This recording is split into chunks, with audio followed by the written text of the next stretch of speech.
Imagine a world where you, as a landlord, can no longer evict a tenant without a solid reason, or where a traditional fixed term lease has become a thing of the past.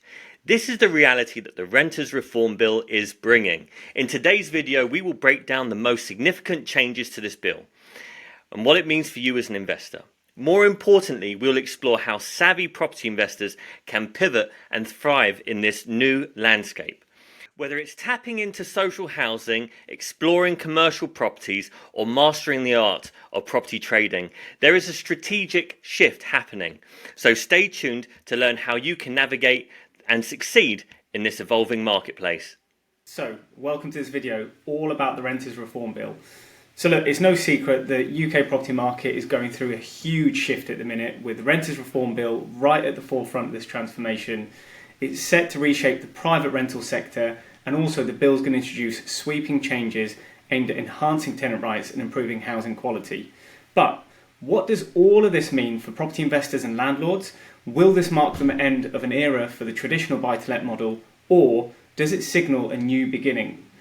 Piotr, do you want to tell us a bit about the key changes to this bill? So there are 8 key changes that are being proposed by this new legislation. Number 1, end of Section 21 evictions, so-called no-fault evictions. Number 2, abolition of fixed-term tenancies. Number 3, increased tenant security. Number 4, restrictions on landlord's actions. Number 5, right to keep pets. The tenants will be able to keep pets in properties. Number 6, no discrimination based on family status or benefits. Number 7, rent appeals. Number 8, private rented sector ombudsman to be introduced to provide more efficient dispute resolution process. I think, look, let's address the elephant in the room. Ending of Section 21 evictions. You know, that is probably the most one that was anticipated, but at the same time, that's probably going to be the biggest blow for the sector from a point of view of landlords being able to pick and choose what they do with the property, because Section 21 was a bit of a get-out-jail-free card for landlords. As everyone knows, Section 8 is kind of the main route that you go down if you have problematic tenants that obviously have lots of different either arrears or basically any kind of antisocial behaviour, etc. But the end of Section 21, to me, is probably a negative thing to the sector, but in my opinion actually is quite a positive thing, because I think lots of tenants are going to feel like they're a bit more secure and then going to stay in the properties long term. So I'm kind of looking at things not only just from a landlord's point of view, but also from a tenant's point of view. Tenants do want security, and ultimately, if you're a property investor that wants these tenants for the long term, then that's actually not the worst thing in the world, in my opinion. But I don't know what you guys think on the ending of the Section 21 evictions. So I think there's a lot of obviously talk about the Section 21 evictions being scrapped, but at the same time, landlords will be able to evict tenants if they want to sell a property. They will be able to evict tenants if they want to live in their own property. They'll be able to evict tenants if there's antisocial behavior. It's just the process is going to be probably extended because people will need to go through those court proceedings. But I don't really think there is much to worry about for landlords in terms of getting the property when they really need it. I think that this really levels up the playing field between tenants and landlords. I think the most worrying thing for me would be the end of those fixed term tenancies, because now basically tenants will be able to decide how long the tenancy is, and the landlords are losing the security of having a 2-year tenancy, a 3-year tenancy, and tenants will be able to decide with 2-month notice when the tenancy is ending. So that's probably a slightly worried thing, but I think in general those changes are being aimed at making landlords way more professional.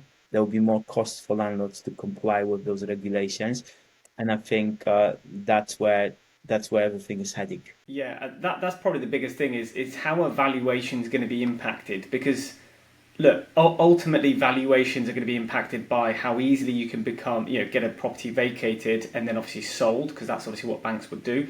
Now, in some situations, they'll still sell it obviously with a tenant in situ, just depending on their debt levels. But I think because this is across the whole sector, I can't see it actually impacting valuations as much as people think it's going to impact them, because this doesn't sit as an actual risk specific to something. It's actually a risk across the whole board of the sector.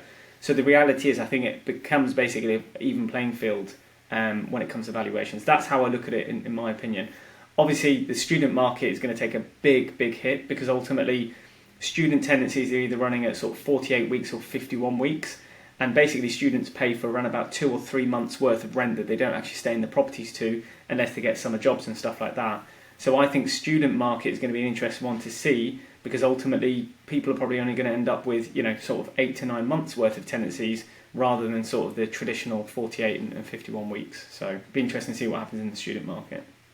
Where do you sit on the? I mean, if you put the no fault evictions, removal of Section 21, and you couple it with the removal of fixed term tenancies, how do you see that as an impact? Because I think those two really sit hand in hand, because it's basically saying, obviously for tenants, really good things, security of being able to stay in the asset as long as you're paying rent and doing all those types of things. But without having those fixed timelines, personally, my gut feeling is I don't know how the banks are going to respond to that. I mean, this has been the government manifesto for since George Osborne really is pushing basically the corporate professional landlord and getting rid of the kind of accidental 1 to 5 property type landlords, right? But the interesting thing is that a lot of the larger corporations, so the bigger institutional landlords, have actually been instrumental in creating this bill and pushing this bill through. So this to me is telling me that, look, if you can be greedy when others are fearful and fearful when others are greedy, and you're in this for the long term, and you're a landlord that has a really good referencing process, looks after their properties, keeps on top of all the regulation, this could be a really, really good time to be A, having a portfolio over the long term, and actually B, I don't think we're going to see what we saw previously in terms of, where you get rents at £500, £600, £700, even in the cheaper areas. I think rents are going to start to really, really sort of even from here, go up to levels the UK's probably not seen before, similar to like what we see in America. It's very rare you find in America rents under $1,000 a month, regardless of if it's a $70,000 house or a $100,000 house or $200,000 house. So I think that's what we're going to start to see, somewhat of a corporate type landlord emerging, and a bit of a juggernaut. The only thing I would say to that is there still isn't a solution to that second-hand stock market in the UK for larger landlords, and I feel like someone's going to have to come up with something creative in order to do that. Brilliant. So I think there will be a shift in market dynamics, and the focus on tenant rights and regulation could lead to some landlords reconsidering their investment, and potentially like further reducing the supply in the tenant market, and I think in that rental market, and I think that's the potentially a worrying thing for the tenants, because the rental prices are going to go up if there's less supply.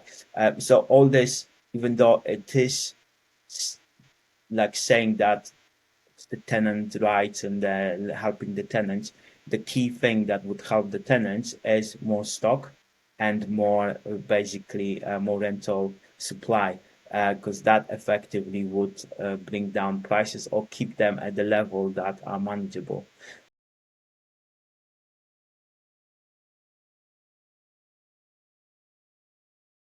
I mean, Jay, if you so I was just going to say, so if you were looking at this from a point of view of what's the alternative, if you're a landlord and you're thinking, okay, I'm fed up of this, I'm fed up with everything that the government's trying to do in the manifesto, what would you do to pivot or change things if you could?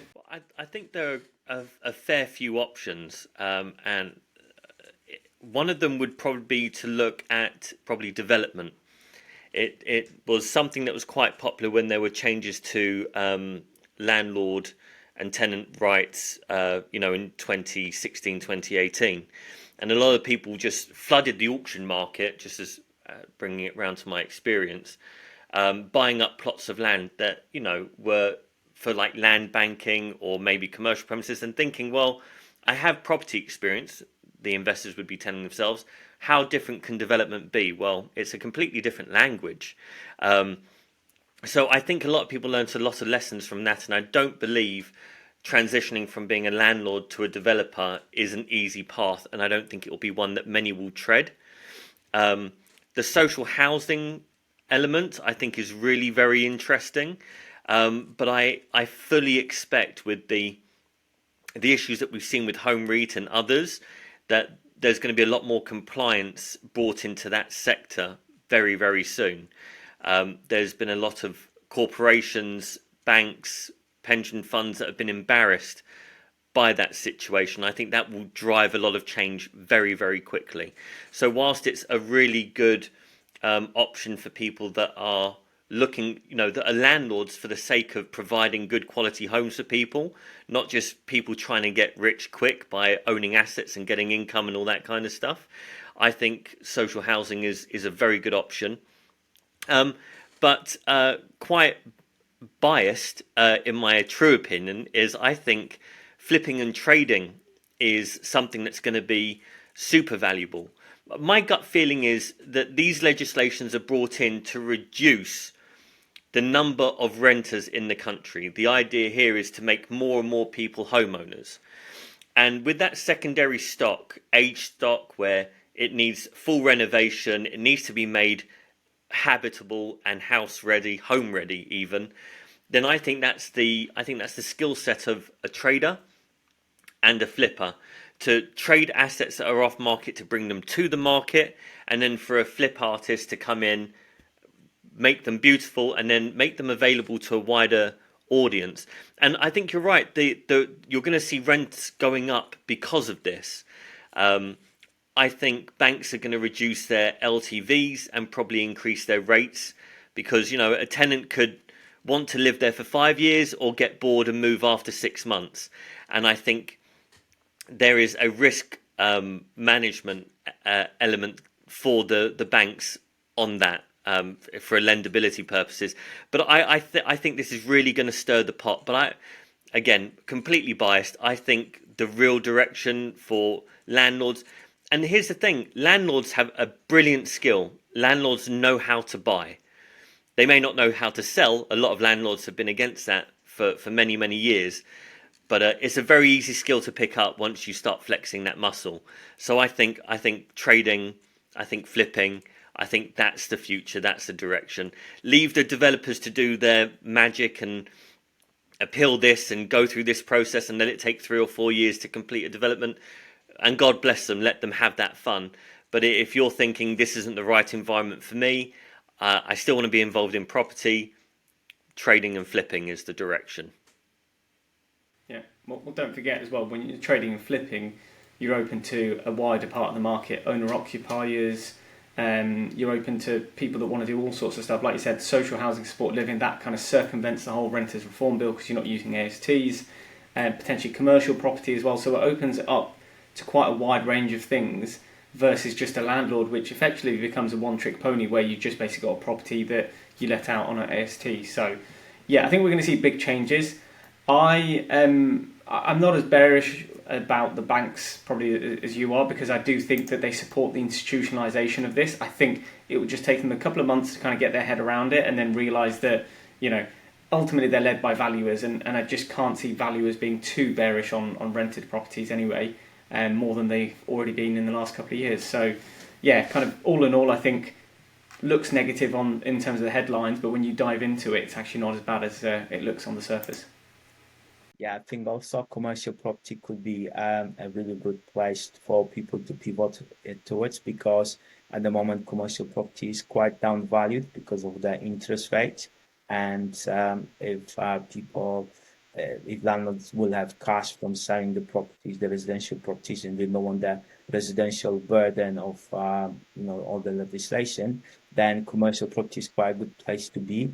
And buying right now, I think right now, next year, buying commercial property and holding it for some time, good quality commercial assets, good quality tenants, it's going to be a great bet, especially if the interest rates are going to go down, because that will automatically almost increase the value of commercial property because of the leverage and how things are valued. So I think that's another good thing. But guys, if you enjoyed this video, we have some views about the property market in the UK, what landlords should be doing, make sure you comment underneath and give us some of your views. And make sure you check out other videos over here that we have on our channel, and subscribe to our channel. We release videos weekly and provide you with the best auction advice, auction property market advice out there.